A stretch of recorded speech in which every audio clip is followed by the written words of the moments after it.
여러분 안녕하세요. 꿈꾸는 개발자입니다. 이번 영상은 취업 관련 영상은 아니고 제가 16년을 일본에 살면서 일본에 잘 맞는 상황과 안 맞는 사람은 어떤 경우가 있는지 생각을 정리한 영상이에요. 모든 사람들이 다 그렇던 건 아니고 제가 경험한 것을 바탕으로 말씀드리는 거니까 참고만 해주시고 앞으로 일본 생활을 꿈꾸고 계신다면 나는 어떤가 에 대해서 다시 한번 생각해 보시는 것도 좋을 듯 해요. 먼저 이 영상을 처음 보시는 분들을 위해서 간단히 제 소개를 하자면 저는 일본에 온 지 16년 차가 되었고 일본에서 프론트엔드 개발자로 일을 하고 있습니다. 지금은 개발 일을 하고 있지만 학부생일 때는 일본어를 전공한 문과생이었어요. 일본에서 대학교 4년을 졸업했고 그 뒤에 벤처기업과 중소기업에서 기획자를 담당하다가 개발자들을 보고 너무 멋있게 보이기도 하고 재밌어 보이기도 해서 개발자로 커리어 전환을 하게 된 케이스예요. 지금은 개발직에 몸담은 지 어느덧 5년차가 되었고 아직은 배울 게 너무나도 많은 개발자입니다. 아무튼 이렇게 간단하게 제 소개를 했는데 지난 16년 동안 정말 많은 사람들을 만났고 헤어진 것 같아요.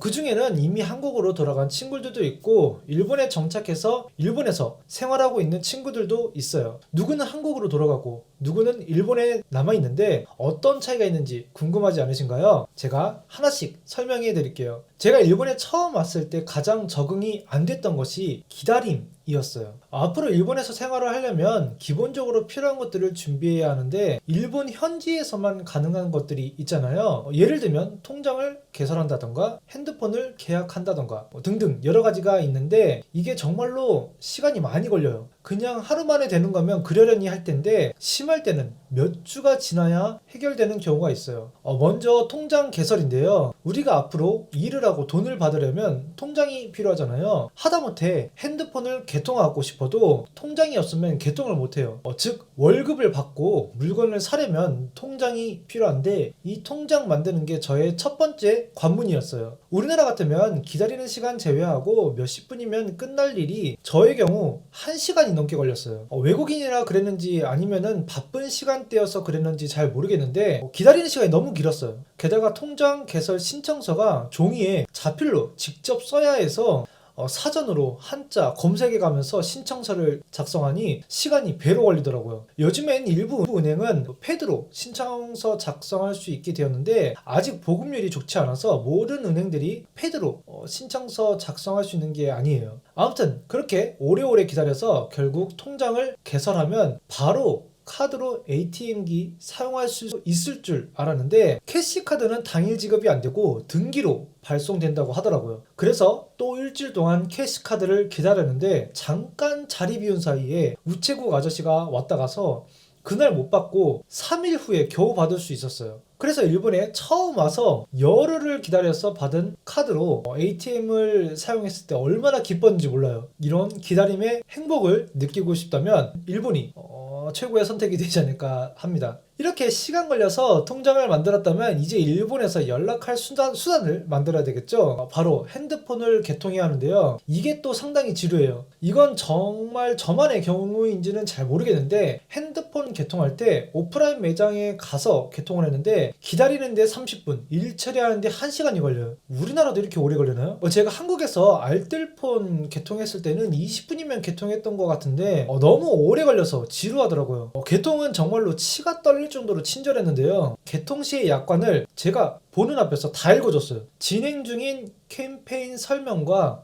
부가 서비스 어떤 거 가입할지 확인하고 단말기 뜯어서 외관에 문제 없는지 확인시키고 개통 끝날 때까지 기다리고 정말 눈앞에서 약관 읽어줄 때는 잠깐 졸았어요. 그걸 왜 읽어주는지 이해가 안 되더라고요. 또 집에 인터넷을 깔려면은 인터넷 업체에 연락을 해서 공사를 진행해야 하는데요. 우리나라 같으면 전화하고 당일날 혹은 다음날 설치기사가 오잖아요. 일본은 달라요. 일단 연락을 하면 한 일주일 뒤에 설치기사가 집에 방문을 해요. 그래서 인터넷 선을 깔려면 공사가 필요한지, 공사가 필요하면 어떤 공사가 필요한지 견적을 내요. 그리고 그날은 공사 안 하고 그냥 가요. 그리고 한 2주 정도 뒤에 공사하러 오는데 보통 30분 전후면 공사가 끝나더라고요. 그리고 이제 집에서 인터넷 할 수 있겠지 싶었는데 아직 안 끝났어요. 설치기사 아저씨들은 광 케이블만 깔아주고 그냥 가고 광 케이블에서 랜 케이블로 변환해주는 기계는 택배로 따로 배송해주니 더 기다리라고 하더라고요. 그래서 벽에 그 대롱대롱 매달려 있는 광케이블만 보고 또 택배 오기만을 또 기다렸죠. 그리고 한 일주일 후에 택배가 와서 겨우겨우 집에서 인터넷을 할 수 있었어요. 정말로 우리나라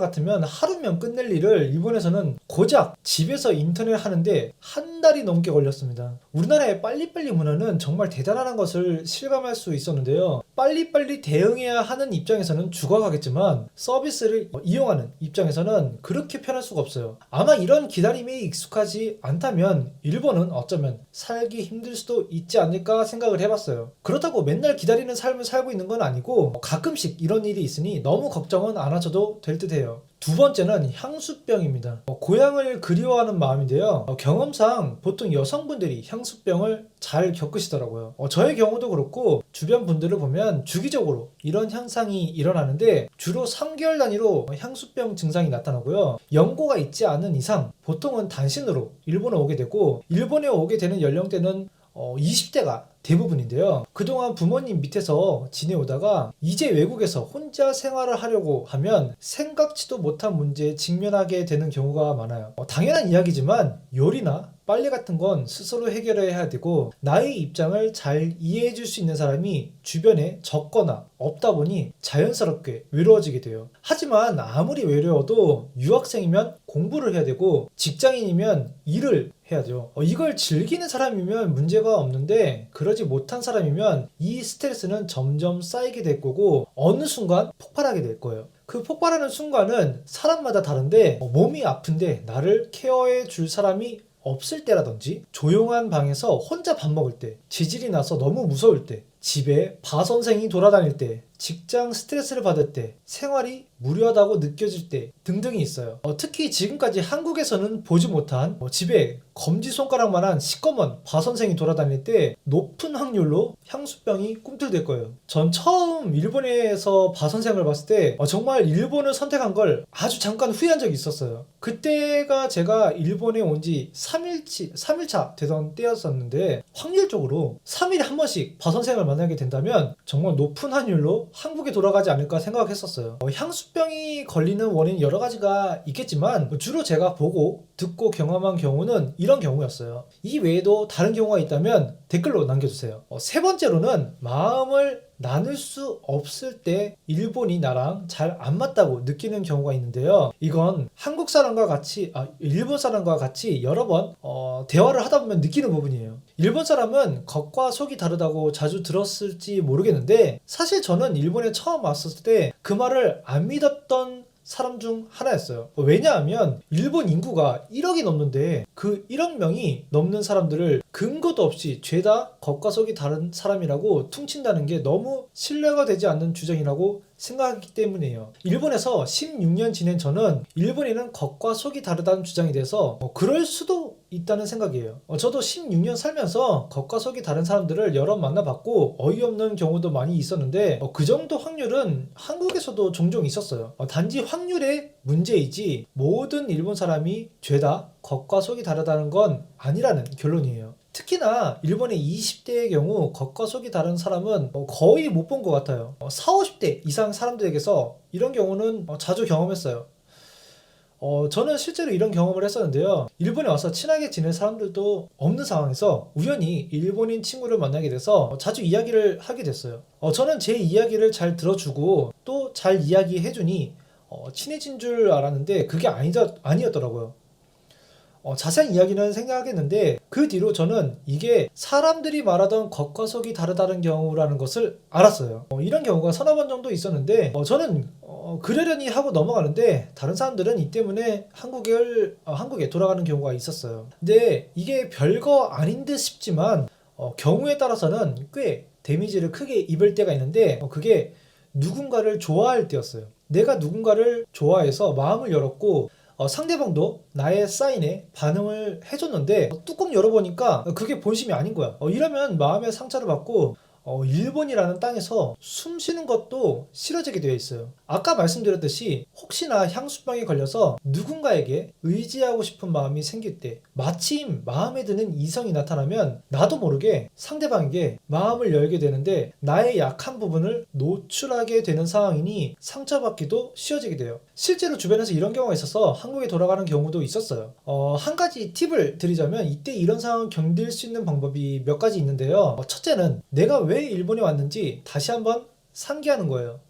두 번째는 내게 상대방을 좋아할 권리가 있다면 상대방에게는 거절할 권리가 있다는 것을 인식하는 거예요. 마지막으로 이러한 겉과 속이 다르다는 것이 일본의 문화라면 그것을 받아들여야 내가 성장한다는 것을 인식하는 거예요. 실제로 당해보면 아마도 이런 걸 생각할 여유가 없겠지만 그래서 일본을 떠나려는 경우가 생기는 듯 합니다.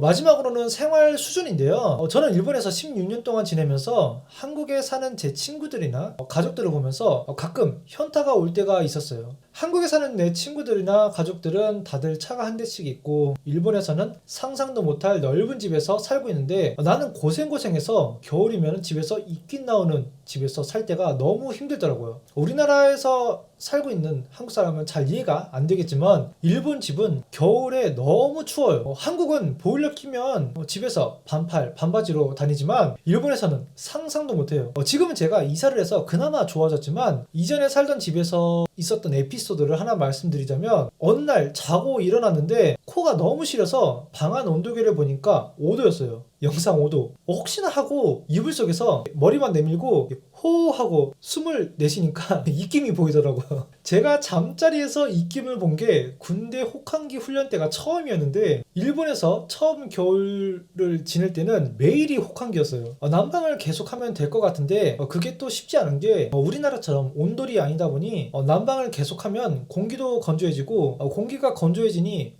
감기에 더 잘 걸리게 되더라고요. 전기요금이 많이 나오는 것도 문제고요. 이런 생활에 익숙해지다 보니 가끔 한국의 생활이 부럽게 느껴질 때가 있고 자연스럽게 내가 이러려고 일본에 왔나? 이런 생각을 하게 되더라고요. 어떤 것에 더 가치를 두냐에 따라서 이런 생활이 좋게 느껴질 수도 있고 안 좋게 느껴질 수도 있는데 지금까지 경험으로는 앞서 말씀드린 4가지 경우 때문에 일본 생활이 잘 안 맞게 느껴져서 한국행 비행기 티켓을 사는 경우가 있었어요. 여러분들은 이런 경우 어떠신가요? 그닥 신경 쓰지 않는 성격이라면 문제가 없겠지만 그렇지 않다면 내가 왜 일본에 가려고 하는지 지금부터 확실한 이미지를 잡으실 것을 추천합니다. 저의 경우 집에 바선생이 나왔을 때가 가장 데미지가 컸는데 제가 벌레를 좀 많이 싫어하는 편이에요.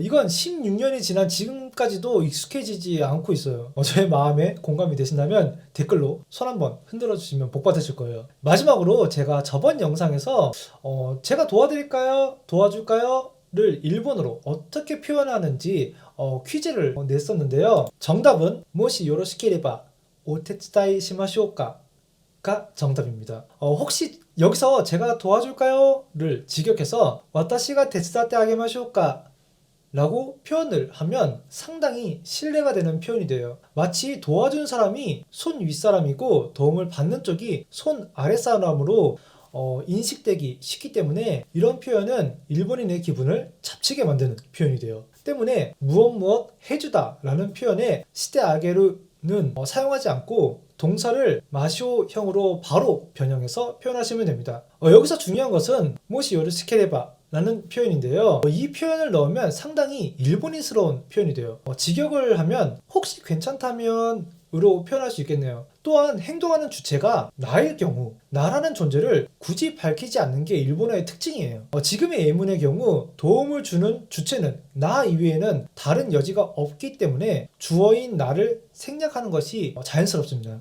그래서 정리하자면 혹시 괜찮다면 도울까요?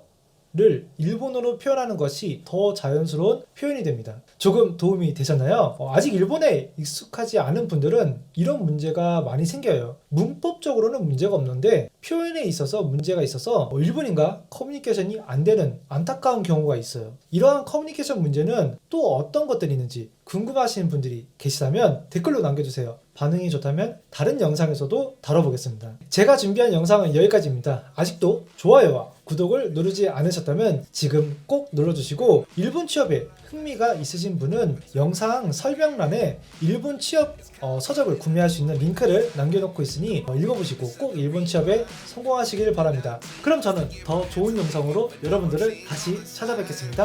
감사합니다.